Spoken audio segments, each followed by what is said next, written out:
Hello दोस्तों, आप सभी का स्वागत है। आज की हमारी कहानी है एक मोहब्बत नसीबी का भाग 8। अनाया को जब होश आया तो उसने पाया कि वह एक बेड पर लेटी हुई थी। उसने याद करने की कोशिश की कि उसे क्या हुआ था और याद आते ही उसके रोंगटे खड़े हो गए। उसकी शादी हो रही थी, बारात आ चुकी थी और ऐसे में जब वह कमरे में अकेली थी, अचानक अंधेरा हो गया था और किसी ने उसके मुंह पर रुमाल रखा था। वह बेहोश हो गई थी और अब होश आने पर उसने खुद को कहीं और पाया। इसका अर्थ है उसे अगवा किया था किसी ने। वह डर के मारे कांप उठी और किसी तरह उठकर दरवाजे की ओर दौड़ी। उसने दरवाजे को पीटना शुरू किया और साथ ही चिल्लाना भी, प्लीज़ दरवाज़ा खोलो, प्लीज़ बचाओ मुझे। पर उसे अयान की आवाज़ सुनाई दी, डरो मत अनाया, तुम्हें कुछ नहीं होगा। वह झटके से पलटी और सोफे पर अयान को बैठा हुआ पाया। वह इतनी डरी हुई थी कि उसने कमरे को अच्छी तरह देखा भी नहीं था। अनाया गुस्से से चिल्लाई, पता था मुझे तुम ही हो सकते हो, इतनी गिरी हुई हरकत तुम ही कर सकते हो। तुम्हें इसके अलावा आता ही क्या है। मैं तुमसे उलझना नहीं चाहती, बस दरवाज़ा खोलो, मुझे जाना है। कहते हुए वह और ज़ोर ज़ोर से दरवाज़ा पीटने लगी। उसे चक्कर आ रहे थे और खड़े रहना मुश्किल हो रहा था उसके लिए। वह गिरने ही वाली थी कि अयान दौड़कर आया और उसे अपनी बाहों में संभाल लिया। अनाया उसे धक्का देती हुई गर्जी, छोड़ो मुझे, छूने की कोशिश मत करना मुझे। अयान उसकी बातों पर ध्यान न देकर उसे अपनी बाहों में उठाकर सोफे पर बैठा दिया और शांत स्वर में कहा, अनाया यहाँ बैठो, तुम्हें चक्कर आ रहे हैं, क्लोरोफॉर्म का असर है। अनाया उसे धक्का देते हुए गुस्से से चिल्लाई, दूर रहो मुझसे।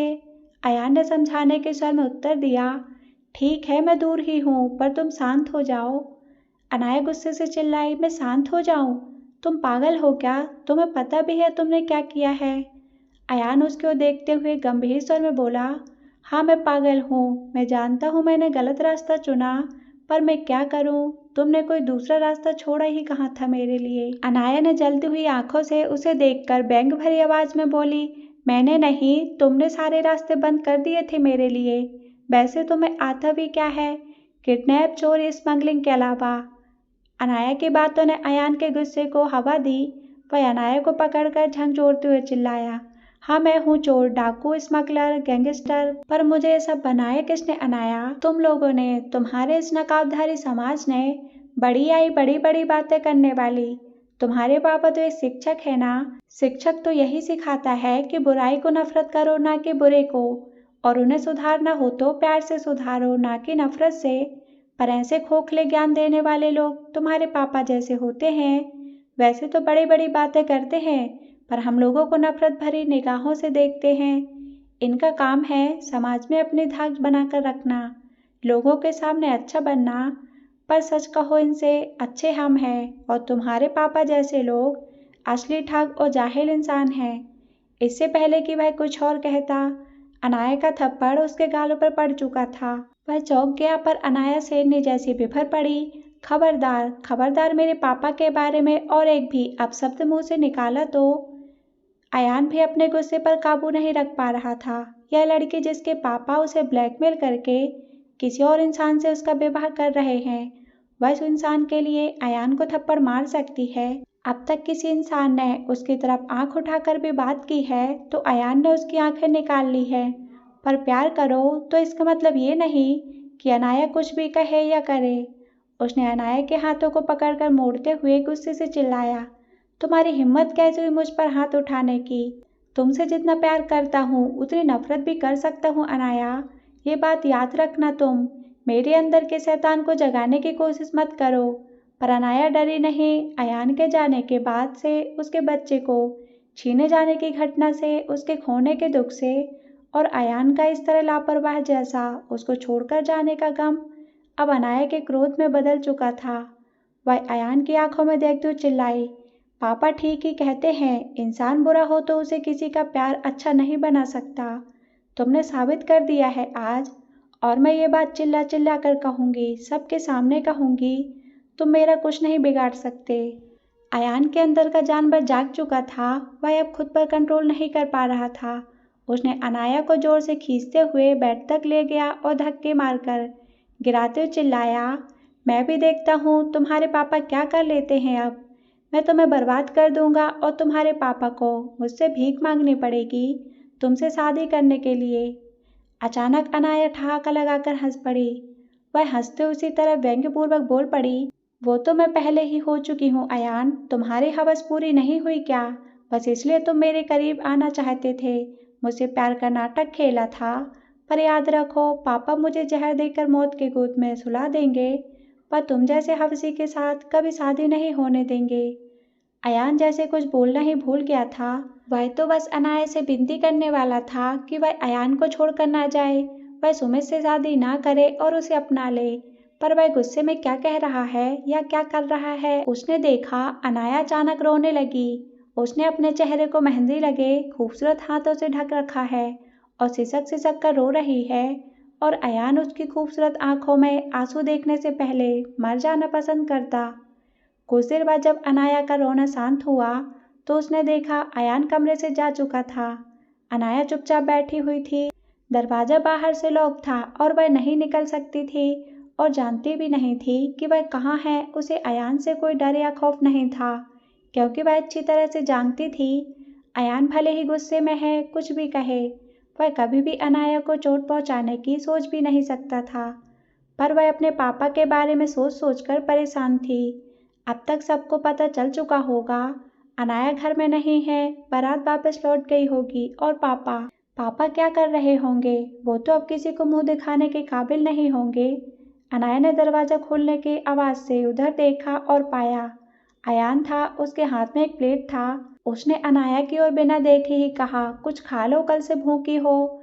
अनाया ने गुस्से से कहा, मुझे नहीं खाना, कल से मैं यहाँ हूँ, इसका मतलब वहाँ घर पर अब तक सबको पता चल गया होगा और मेरी बारात वापस चली गई होगी। तुमने कभी सोचा है क्या कोहराम मचा होगा वहाँ तुम्हारे इस पागलपन से? पापा को कितने लोगों के सवालों का सामना करना पड़ रहा होगा? क्या कर रहे होंगे वो इतनी बड़ी बेइज्जती होने से पहले? इंसान तो मर जाना पसंद करेगा। और सुमित, उसके घर वाले वो बिना शादी के लौट गए होंगे तो कितनी जगहसाई हो रही होगी उनकी। अयान ने दुख भरी आवाज में उत्तर दिया, तुम्हें सारी दुनिया की चिंता है अनाया, पर मेरी नहीं। तुमने सोचा भी था कि तुम्हारी शादी के बाद मैं कैसे जीऊँगा? तुम्हारे बिना तो मैं सांस लेने की भी सोच नहीं सकता। पर अनाया शायद अयान को चोट पहुंचाकर बदला लेना चाहती थी। उसने उसी तरह व्यंग्य के साथ कहा, तुम्हें भी तो सिर्फ अपनी चिंता रहती है। तुम्हें पता भी है कि तुम्हारे बिना मेरे वो 3 महीने किस तरह कटे, क्या क्या हुआ मेरी जिंदगी में। पर तुम्हें क्या, तुम्हें तो बस अपनी पड़ी रहती है। और अगर ऐसी कोई मजबूरी थी तो बताओ मुझे, तुम कहाँ थे इतने दिन? अयान ने असहाय सा कह उठा, मैं नहीं बता सकता अनाया। अनाया ने उपहास भरी आवाज में कहा, हाँ, गए होंगे किसी का खून करने या कोई बस्ती उजाड़ने, और ये सब तो बताने वाली चीज है नहीं। अयान ने गुस्से से कहा, तो यही समझ लो। अनाया ने उसे जलती हुई आंखों से देखते हुए कहा, नहीं अयान, इतना आसान नहीं है। अगर तुम्हारी कोई मजबूरी थी तो मैं तुम्हें माफ कर दूंगी, पर ऐसे नहीं। अगर तुम मुझे सच्चाई नहीं बता सकते तो मैं भी तुमसे अलग होना पसंद करूंगी। मैं पापा के पैर पकड़कर माफी मांग लूंगी। सुमित मुझे अपना लेगा, इतना विश्वास है मुझे उस पर। कम से कम मुझे एक सच्चा ईमानदार इंसान मिलेगा अपने पति के रूप में। अयान ने चौंकते हुए पूछा, और मैं? तुम्हें एक बार भी ख्याल नहीं आया हमारे प्यार का? हमने कुछ पल साथ गुजारे, इतने वादे किए हमने, और एक दूसरे के साथ एक दूसरे के बंधन में जुड़ गए हैं। क्या तुम हमारा साथ और रात गुजारना भूलकर सुमित को वह जगह दे सकोगी? अनाया ने दुख भरी हंसी के साथ उत्तर दिया, कैसे भूल सकती हूँ अयान। तुमसे प्यार, तुम्हारे साथ शारीरिक संपर्क बनाने के बाद ही मेरी बर्बादी का खेल शुरू हुआ है। भगवान जी शायद यही कहना चाहते हैं कि तुम्हारे साथ रिश्ता बनाना मेरे लिए गुनाह है।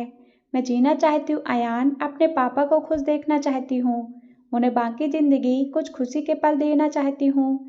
मैं तुम्हारे पैर पड़ती हूँ, मुझे अपने प्यार के बंधन से आज़ाद कर दो। अयान कुछ देर चुप रहा, फिर उठते हुए कहा, ठीक है अनाया, अगर तुम इसी में खुश हो तो कर दिया तुम्हें आज़ाद मैंने। जाओ अपने पापा और अपने होने वाले पति को अपना कर एक खुशहाल जिंदगी जियो। मैं अब कभी तुम्हारे रास्ते पे नहीं आऊँगा। राजू तुम्हें घर छोड़ाएगा, कहकर अयान बिना उसकी ओर देखकर वहाँ से निकल गया। मानो उसने सचमुच अनाया को भुला दिया, उसे अपने प्यार के बंधन से आज़ाद कर दिया।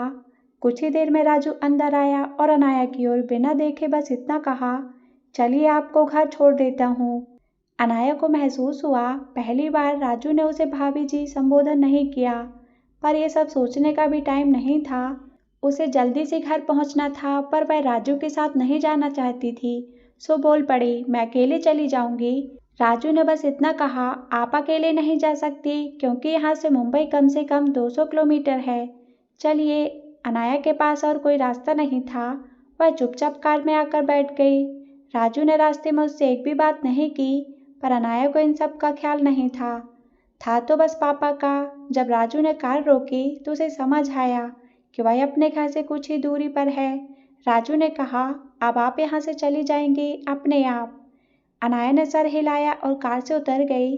उसे राजू की दुखी आवाज़ सुनाई दी, आपने भाई के साथ जो किया बहुत बुरा किया, बस यही दुआ करूंगा कि आप जैसी लड़कियों से कभी ना मिलूं। उसने पीछे मुड़कर देखा पर राजू जा चुका था। अनाया ने एक गहरी सांस छोड़ी और धड़कते दिल के साथ घर की ओर पांव बढ़ाया। रात हो चुकी थी और रास्ते में गिने चुने लोग ही थे। फिर उसने दुपट्टे से अपने सर को ढक लिया जिससे कि कोई पहचान न सके, पर घर के करीब पहुंचते ही जैसे उसकी सांसें रुक गईं। उसने देखा बहुत सारे लोग वहां इकट्ठे हैं और कुछ बातें कर रहे हैं। घर के सामने एक एम्बुलेंस खड़ी है। वह कांपते हुए आगे बढ़ी और जो दृश्य देखा उसके पैर वहीं जम गए और आंखें डर से फैल गईं। कुछ लोग एक इंसान को उठाकर एम्बुलेंस में डाल रहे थे। उस इंसान का शरीर बुरी तरह जल चुका था।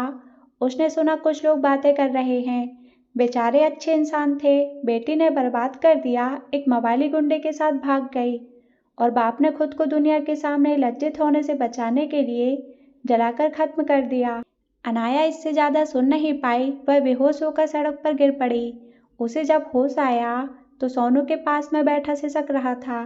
उसने धीरे से आवाज़ दी, सोनू। सोनू अपना नाम सुनते ही झटके से आंख उठाई और अनाया से लिपट गया और जोर जोर से रोने लगा। वह कहता जा रहा था, दीदी, आपके जाने के बाद बड़े पापा ने अपने आग को आग लगाकर जला लिया। मम्मा उन्हें बचाने गई तो वो भी जल गई। मम्मा हॉस्पिटल में है और बड़े पापा को वो लोग कहीं और ले गए हैं। अनाया ने सोनू को अपने से चिपटा लिया। सोनू का रोना कुछ कम हुआ तो अनाया किसी तरह कांपते हुए खड़ी हुई और सोनू से बोली, मैं पापा के पास जाऊंगी सोनू, वो कहाँ है? मैं उनके पैरों पर गिरकर माफ़ी मांगूंगी, उनसे विनती करूंगी कि मुझे वो चाहे सज़ा दें, मुझे माफ़ कर दे। वो कहाँ है सोनू? चलो उनके पास चलते हैं। उसे एक पड़ोसी की क्रोध भरी आवाज़ सुनाई दी, मिल गया चैन अपनी मनमानी करके। अपने पापा की जान लेकर खुश हो न तुम? अब वो तुम्हें कभी माफ़ नहीं करेंगे और न तुम उनके पास जा सकती हो। वो वहाँ चले गए हैं जहाँ अब वो सुख चैन से रहेंगे। इस दुनिया के दुख दर्द से मुक्ति मिल गई है उन्हें। राजू अनाया को छोड़कर होटल में आया। उसे आज अनाया से ज़्यादा अयान भाई पर गुस्सा आ रहा था। भाई ने इतनी आसानी से भाभी को जाने क्यों दिया, ये जानते हुए भी कि अब कोई मौका नहीं मिलेगा। वह अपने ही मन में बड़बड़ा रहा था, मैं जाकर भाई से कहूँगा। भाई, इस तरह आपको अनाया भाभी को जाने नहीं देना चाहिए था। वो आपसे प्यार करती हैं, बस अपने पापा के डर से डरती हैं। आप उसे थोड़ा प्यार से समझाते तो वो मान जाती और एक बार आप दोनों की शादी होने के बाद उनके पापा को मानना ही पड़ता। आप और एक बार सोच लो और हम कुछ करते हैं। इतना भी अच्छा मत बनो कि ज़िंदगी भर पछताना पड़े। राजू अयान के कमरे तक आया तो वो लॉक था। तभी होटल का मैनेजर आकर राजू के हाथ में एक चिट्ठी देते हुए कहा, मिस्टर अयान हांगकांग के लिए निकल गए हैं, आपके लिए चिट्ठी छोड़कर गए हैं। राजू ने कांपते हाथों से चिट्ठी खोली और पढ़ना शुरू किया। राजू, मैं यहाँ से जा रहा हूँ और कभी वापस नहीं आऊँगा। मुझे एक ऐसा इंसान बनना है जिसे यह समाज ऊंची नज़रों से देखे। ऐसी जिल्लत भरी जिंदगी जीने से अच्छा है मैं मर जाना पसंद करता हूँ। जब तक अपनी मंजिल ना पालूं मैं वापस नहीं आऊँगा। शायद कभी इंडिया वापस आऊँ ही नहीं, क्योंकि मेरी मंजिल, मेरी अनाया को तो मैंने खो ही दिया है। अलविदा। राजू ने अपने आंसू पोंछते हुए बड़बड़ाया, मैं भी यहाँ रहा तो घुट घुट कर मर जाऊँगा भाई। मैं भी आ रहा हूँ आपके पास। मुझे भी इस समाज से नफरत है जिन्होंने आप और भाभी जी को अलग कर दिया। दो प्यार भरे दिल को अपने सभ्य समाज में थोड़ी सी जगह नहीं दे पाया। मुझे नफरत है इस समाज से। इंसान की ज़िंदगी भी क्या खूब है, कभी तो इतनी खूबसूरत होती है कि लगता है हर एक क्षण को, हर एक पल को अपनी मुट्ठी में बांध ले, उसे जाने ना दे, मुट्ठी को इस तरह कसकर बंद करके रखे कि उसके खुलने का कोई मौका ही ना मिले, और सारा खूबसूरत पल उसमें दबा कर रखे। पर कभी कभी ज़िंदगी ऐसी बोझ बन जाती है कि लगता है कि मौत आकर इस ज़िंदगी से मुक्ति दे दे। अनाया की भी ज़िंदगी वही बन चुकी थी। पापा जा चुके थे, माँ से 60% जल चुकी थी और अस्पताल के बिस्तर पर जिंदगी और मौत की लड़ाई लड़ रही थीं। सोनू सहमा डरा रोता रहता और मासा की लालची नजरें मानो उसे हर क्षण खा जाने के लिए तैयार थीं। अनाया इस घर को छोड़ देना चाहती थी, पर सोनू के लिए उसे रहना था। उसने सोचा था मासी वापस आ जाए तो वह चली जाएगी, पर उसे एक नौकरी जरूर चाहिए थी और इसके लिए वह दर दर भटक रही थी। पर हर जगह लोगों का ध्यान उसकी बातों से ज़्यादा, उसके काबिलियत से ज़्यादा, उसकी नज़रें उसके बदन पर होती थी और वह किसी तरह वहाँ से भाग आती। पर एक दिन तो हद हो गई। जब वह अपने कमरे में थी, अचानक से मासा आकर उसे जकड़ लिया। वह पहले तो बहुत डर गई, पर फिर मासा को जोर से धक्का देते हुए पुलिस में रिपोर्ट करने की धमकी दी। वह आश्चर्य थी कि उसके बाद मासा उसके आसपास नहीं दिखते थे। उसे लगा शायद वो थोड़े डर गए हैं, पर वह सावधान रहती थी। पर उसे पता नहीं था कि इस शांति के पीछे कितना बड़ा तूफान छुपा हुआ था, जो उसकी जिंदगी को पूरी तरह तहस नहस और बर्बाद कर देने के लिए आने वाला था। एक दिन मासा जी एक औरत को घर लेकर आए और अनाया से उसका परिचय करवाया कि वो सोनू की बुआ यानी उसकी बहन है। अनाया चकित थी क्योंकि उसे पता नहीं था कि मासा की कोई बहन है। बुआ ने घर का सारा काम संभाल लिया था और अनाया और सोनू से बड़े प्यार से बातें करती थी, यहाँ तक कि वह खाना भी खुद बनाती। और अनाया जब उसे हेल्प करने के लिए रसोई में जाती, वह अनाया को बड़े प्यार से झिड़क कर कहती थी, तू जा सोनू को संभाल और अपनी पढ़ाई कर, मैं संभाल लूंगी। तुझे पता नहीं खाना बनाना मेरे लिए कितना आनंददायक है। मासी अभी भी अस्पताल में थी और वह बहुत धीरे धीरे ठीक हो रही थी और डॉक्टर ने साफ कह दिया था कि उन्हें अभी घर नहीं ले जा सकते क्योंकि इन्फेक्शन का डर होगा, तो जले हुए पेशेंट के लिए बहुत नॉर्मल है। बुआ के घर का काम संभाल लेने से अनाया सोनू को संभाल लेती और बाकी समय अस्पताल में मासी के पास जाकर बैठती थी। उसे पूरा विश्वास था समय कितना भी लगे मासी ठीक हो जाएंगी। पर अजीब बात यह थी कि वह खुद को बहुत कमज़ोर महसूस करती थी आजकल। इतनी कमजोरी लगती थी कि लगता बिस्तर से उठे ही नहीं। पर इस बार पर ध्यान देने का उसके पास समय नहीं था। एक दिन जब वह शाम को अस्पताल से लौटी तो पाया कि बुआ घर में नहीं है, सोनू भी दिखाई नहीं दे रहा और मासा भी नहीं थे। उसे थोड़ा अजीब लगा कि सब कहाँ गए, पर वह इतनी थकान महसूस कर रही थी कि अपने कमरे में जाकर लेट गई। उसे बस इतनी राहत थी कि मासा नहीं है घर में। कुछ ही देर में वह गहरी नींद में सो गई। अचानक उसकी आंखें खुली और वह डर के मारे सहर गई। पूरे कमरे में अंधेरा था और कोई उसके बदन पर हाथ फेर रहा था। उसने हिलने की कोशिश की तो पाया उसके हाथ पैर बंधे हुए थे। उसने चीखने की कोशिश की, पर एक सेकंड में उस जानवर ने उसके मुंह पर टेप चिपका दिया और पूरा कमरा उसके कमीनी हंसी से गूंज उठा। उसने लाइट जला दी और अनाया को लगा वह बेहोश हो जाएगी। मासा खड़ा था उसके सामने। वह उसके सामने बिस्तर पर असहाय पड़ी थी। बंधी हुई वह आदमी एक भूखे भेड़िए की तरह लग रहा था, जिसके सामने उसका पसंदीदा शिकार हो। वह भयानक हंसी के साथ कह रहा था, बहुत तड़पाया तूने मुझे, अपने आशिक से पिटवाया। अब मैं अपने मन की सारी मुराद निकालूंगा और अब न तेरा वो लंगड़ा बाप है और न तेरा आशिक और न तेरी प्यारी मौसी। और हंस पड़ा। अनाया की आंखों से झरझर आंसू बह रहे थे। वह समझ चुकी थी कि अब वह इस भेड़िए से नहीं बच सकती, पर इसकी हवस का शिकार होने से पहले वह मर जाना पसंद करती। उसके दिमाग में बस एक ही नाम आ रहा था, अयान। अयान प्लीज आ जाओ, मुझे बचा लो इस जानवर से। मासा उसके पास बैठ गया और उसके बदन पर हाथ फेरने लगा। अनाया को उबकाई आने लगी। लगा कोई सरीसृप उसके बदन पर रेंग रहा है। वह हटने की कोशिश की, पर उस जानवर ने उसे अपनी ओर खींचकर भयानक हंसी के साथ बोल उठा, अरे रे, शर्म आ रही है क्या? जब उस कमीने अयान के साथ गोवा में मौज कर रही थी तब कहाँ गई थी ये शर्म? अरे हम भी तेरे आशिक हैं भाई, जब से तुझे देखा है एक ही सपने में डूबा रहता हूँ। इतनी मेहनत की है तो अब मेरी भी इच्छा पूरी कर दे जान। अनाया की आंखों में आंसू के बाढ़ आ गए थे। वह हिल भी नहीं सकती थी, बस आंसू से बिस्तर को भिगो रही थी। उसने सुना मासा कह रहा था, तेरे पापा तुझे सोना कहते थे ना? सच में सोने जैसा बदन है तेरा। मर रहा हूँ मैं तेरी आग में जलकर। सोचा था सुमित के साथ शादी होने के बाद उसे तेरे और अयान के फोटो और तेरे गर्भपात का रिपोर्ट दिखाऊंगा तो वो तुझे जरूर छोड़ देगा और फिर ये तेरा मासा ही तेरी प्यास मिटाएगा। पर क्या है ना, तेरे आशिक अयान ने मेरा काम आसान कर दिया और तेरा बाप तो सबसे बड़ा बेवकूफ़ था। इतनी हॉट जवान बेटी को छोड़कर कोई जान देता है क्या? पर चलो अच्छा हुआ, अब तेरी जिम्मेदारी मेरी, तेरा सब कुछ मेरा है, तू अब मेरी जान है। कहकर मासा भूखे भेड़ियों की तरह उस पर कूद पड़ा और पल भर में अनाया निवस्त्र थी और वह जानवर उसे नोच काट रहा था, मानो गिद्ध को कई दिनों बाद अपना भोजन मिला हो। अनाया ने बस इतना चाहा था उस दिन की उसकी मौत हो जाए।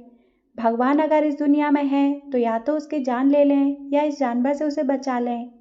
पर जहाँ शैतान रहता है वहाँ भगवान भी नहीं आते, वो भी मजबूर होते हैं। पर उसने बस इतना एहसास किया कि अनाया को बेहोश कर दिया है, जिससे वह इस असहनीय दर्द से बच जाए। अनाया याद नहीं कर पा रही थी कि कितने दिनों तक उसके साथ उस जानवर ने अपनी हवस पूरी की, क्योंकि उसे शायद कुछ होश ही नहीं था।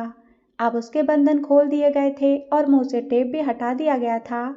पर वह न बिस्तर से उठ सकती थी और न चिल्ला सकती थी, यहाँ तक कि हिलने डुलने की भी ताकत खो चुकी थी। वो पहली बार उसे भगवान ने बेहोश करके उसकी सहायता की थी, पर अब वह बेहोश भी नहीं होती थी, बस एक मुर्दे जैसे बेड पर पड़ी रहती। वह जानवर आता तो अनाया को बस इंतजार रहता कि वह अपनी हवस पूरी कर ले और वो भी फिर से गहरी नींद सो जाए। सारा बदन दर्द से ऐंठता था, प्यास लगती थी तो वह कराह उठती। वह जानवर उसके मुंह में पानी और कुछ पाउडर जैसा डाल देता। अनाया को उस राक्षस के हाथ से पानी पीने में भी घिन आती थी, पर प्यास उसे मजबूर कर देती। उस पाउडर में पता नहीं क्या रहता था। अनाया को लगता सारी की सारी हड्डियां टूट रही हैं और वह फिर से बेहोश हो जाती।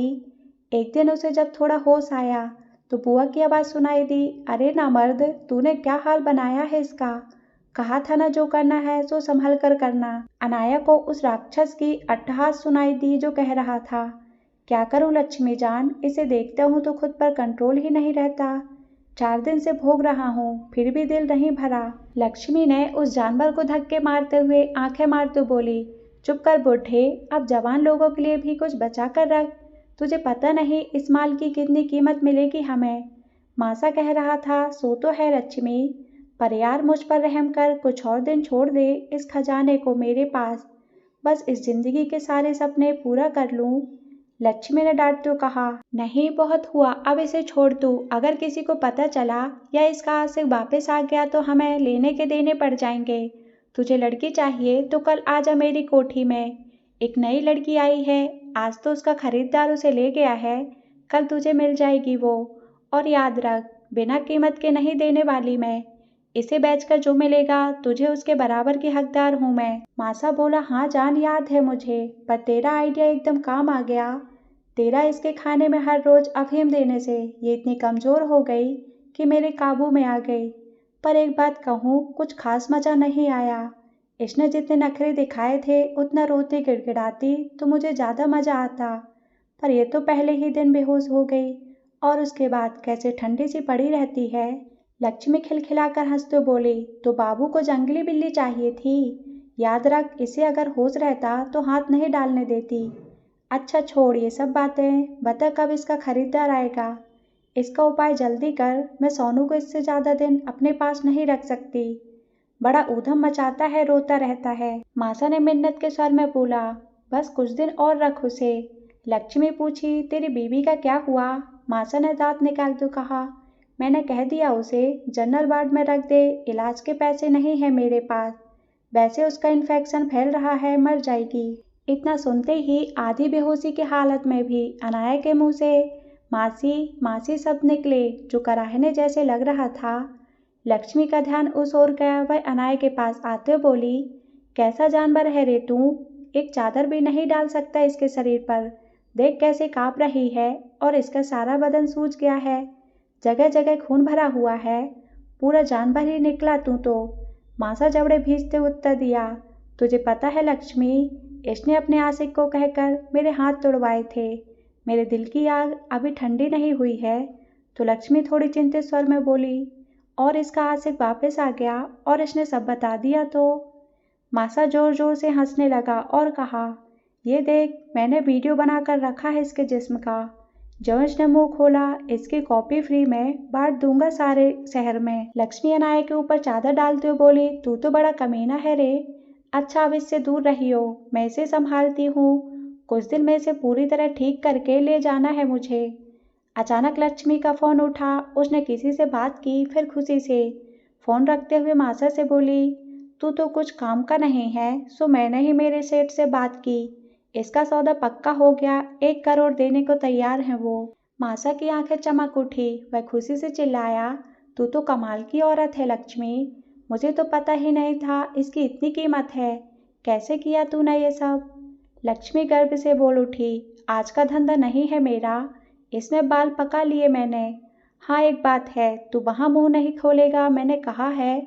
अच्छे घर की लड़की है, पढ़ी लिखी है, और सबसे बड़ी बात ये कुंवारी भी है।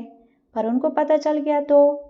लक्ष्मी ने मासा की बात को उड़ाते हुए उत्तर दिया, तुझे पता नहीं, लड़की देखते ही उन्हें और कुछ याद नहीं रहता सिवाय इनके जिस्म को भोगने के। तू भी तो वही करता है ना कमीना। मासा निर्लज्ज जैसा हंसने लगा। अनाया फिर से बेहोश हो रही थी। वह बस यही दुआ मांग रही थी कि अब उसे कभी होश ना आए। उसके बाद कुछ दिनों तक लक्ष्मी ने अनाया की खूब सेवा की। वह उसे नहलाती, अपने हाथों से खाना खिलाती, दवाई खिलाती, पूरे बदन में उस जानवर द्वारा बनाए गए जख्मों में बड़े प्यार से दवाई लगाती। हर रोज एक डॉक्टर आता जो अनाया को उसके अंदरूनी जख्मों को भरने के लिए इंजेक्शन लगाता, और अनाया तो बस एक कठपुतली बन चुकी थी जो गूंगी बनकर लक्ष्मी की बातों को मानती। वह समझ गई थी कि वह इनके लिए सोने की खान है और उसकी सेवा सिर्फ उसकी कीमत पाने के लिए की जा रही है। उसे तैयार किया जा रहा है किसी और के हवस को पूरा करने के लिए। उसने पहले ही एक बड़ी कीमत उसके लिए अदा कर चुका है। अनाया की नई जिंदगी का सफर शुरू हुआ जब वह किसी अजय मलिक के घर लाई गई। लक्ष्मी ने उस दिन उसे बहुत अच्छी तरह से तैयार किया, नए कपड़े पहनाए, नए गहने, और कहा, आज से तेरी नई जिंदगी शुरू हो रही है, और इतना जान लेना, अब तुझे उसी की जिंदगी में जीना है। तेरी किस्मत अच्छी है, मेरा सेठ तुझसे शादी करना चाहता है। तू उसकी रखेल नहीं, पत्नी बनकर उसके पास रहेगी। किस्मत वाली है तू। मासा ने गुस्से भरी आवाज में कहा, तू ऐसे समझा रही है मानो लड़की को विदा कर रही है। फिर अनाया को जलती निगाहों से देखते हुए बोला, तू अगर वहां से भागने या किसी को कुछ बताने की कोशिश की तो तेरे वीडियो है मेरे पास, हर घर में पहुंच जाएगा। अगर अभी भी अपनी इज्जत बचाना चाहती है तो चुप रहे और सेठ को खुश कर। अनाया आजकल किसी बात का उत्तर देना भूल गई थी। वह बस सूनी नजरों से ताकती रहती थी, मानो गूंगी हो। वह समझ चुकी थी अब उसे इस नरक में ही जीवन बिताना है। इस कीचड़ से निकलना उसके बस की बात नहीं है। उसे बस अब मौत का इंतजार था। एक ही इच्छा शेष रह गई थी, एक बार सोनू से मिलना, पर उसे पता नहीं था सोनू कहाँ है, कैसा है। बस इतना सोचकर उसे संतोष था कि वह एक लड़का है, वरना शायद उसे भी किसी खरीदार के लिए तैयार किया जाता। उसे किसी महल जैसे घर में लाया गया था जहाँ कुछ लोग बैठे थे। लक्ष्मी ने उसे एक सोफे पर बिठाकर पास बैठ गई थी। अनाया ने देखा एक सूट बूट वाला आदमी उसे देख रहा था। वह यह सोचकर कांप गई, किसी ने उसकी बोली अदा की है और ऊंची कीमत लगाकर खरीद लिया है। कुछ ही देर में एक वृद्ध ने कहा, तो शादी की कार्रवाई शुरू की जाए मिस्टर अजय मलिक। मलिक ने हामी भरी। अनाया समझ गई वो आदमी मैरिज रजिस्ट्रार है। उसने कुछ पेपर्स पर अनाया के साइन लिए और मलिक के भी। अनाया को जो कहा जा रहा था वह एक कठपुतली की तरह उसका पालन कर रही थी। अनाया की तरफ से गवाह के रूप में मासा और लक्ष्मी ने साइन किए। फिर मलिक ने एक खूबसूरत अंगूठी निकालकर अनाया के हाथों में पहना दी। सबने उन्हें मुबारकबाद दी, मिठाई बांटी गई। फिर मलिक ने सबको खाने पर निमंत्रण करते हुए हॉल में भेज दिया। फिर मासा की ओर नजरें घुमाते हुए कठोर स्वर में पूछा, ये बात क्यों नहीं कर रही, इतनी पीली क्यों पड़ी हुई है? मासा ने डरते डरते उत्तर दिया, जी आपको लक्ष्मी ने बताया होगा कि हमारे घर में अचानक एक भयानक हादसा हो गया था जिससे ये ऐसी हो गई है। हमारे घर में आग लग गई जिससे मेरी पत्नी और उसके पापा बुरी तरह जल गए। दोनों की मौत हो गई, पर इतना मानसिक अवसाद में थी कि नींद की गोली और ड्रग्स लेने लगी। मुझे तो बहुत बाद में पता चला इस बात का। मलिक उसकी तरफ नोटों का बंडल फेंकते हुए वैसे ही कठोर आवाज में बोला, ठीक है, आप लोग जा सकते हो और फिर कभी इधर झांकना भी मत। मासा और लक्ष्मी वहां से बिना कुछ कहे सरक गए। उनका काम पूरा हो चुका था और उन्हें पूरी रकम भी मिल गई थी। उनके जाने के बाद मलिक ने कुछ औरतों को बुलवाया और कहा, इसे अंदर ले जाओ और इसका ख्याल रखना, मैं डॉक्टर को बुलाता हूँ। बहुत कमजोर लग रही है ये, इसे शायद इलाज की ज़रूरत है। वो औरतें अनाया को एक खूबसूरत कमरे में ले आईं और बोली, मैडम यह कमरा आपका है, हर चीज़ आपकी है, बस एक आवाज़ देना, हम आपकी सेवा में हाजिर होंगे। अनाया बस उदास नज़रों से उन्हें देखती रही। वह न कुछ समझ पा रही थी और न समझना चाहती थी। उसकी ज़िंदगी अब एक बोझ थी जिसे ढोना था उसे, जब तक मौत न आ जाए। कुछ दिन ऐसे ही बीत गए। अनाया का वहाँ बहुत ख्याल रखा जाने लगा। मलिक रोज एक बार उसके कमरे में आता, उसका हाल चाल पूछता। ये बात अलग थी, उसे कभी भी अनाया से कोई उत्तर नहीं मिलता। अनाया बहुत बड़ी उलझन में थी। उसे तो लगता था मलिक ने उसे बस अपनी हवस पूरी करने को खरीदा है, पर उसने इतने दिनों में अनाया को स्पर्श भी नहीं किया था और अनाया को समझ नहीं आ रहा था कि मलिक ने उसकी इतनी बड़ी कीमत क्यों अदा की है। एक दिन मलिक ने अनाया को तैयार करने को कहा।